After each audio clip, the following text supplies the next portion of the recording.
Ang gusto nating iwasan. Ito po ang gusto nating iwasan. Iniimbestiga nila po yung confidential funds. Ang tanong po, Mr. Chairman, mahigit pong 400 opisina at ahensya ng ating pamahalaan ang tumatanggap ng confidential funds. At sila din ay natatawagan ng pansin ng Commission on Audit.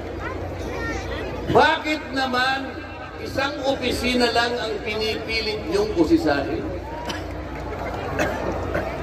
Hindi ba masyadong halata namang pamumuliti kaya? Ano po yung gusto nating liwanagin? Hindi po tayo laban sa pag-iimbestiga ng kanila. Ilagay po natin sa sana man lang kumuha sila ng ilang pang mga bahagi ng opisina na kagaya din ng pagkagamit ng confidential funds. Sapagkat ang layunin po raw ay makagawa ng batas.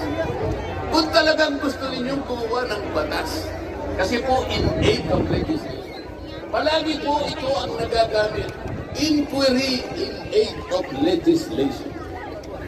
Nasa saligang batas po naman talaga ito. Kaya lang, meron pong limitasyon ang inquiry in aid of legislation. Ano po yung unang limitasyon? Kailangan po meron ka ng nakabalangkas na batas, panukala.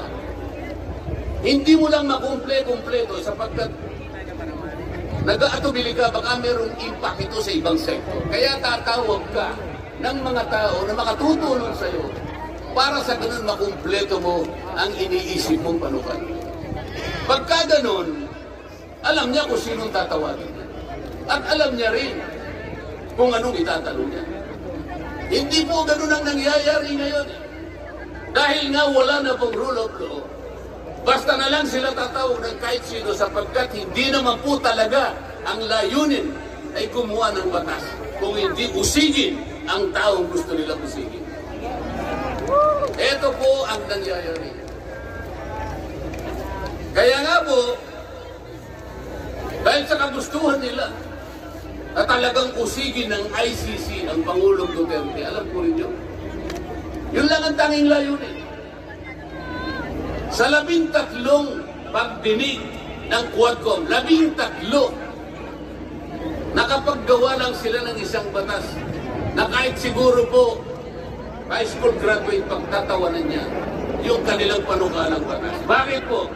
Yung definition na definition lamang po ng extrajudicial killing. Ay talaga po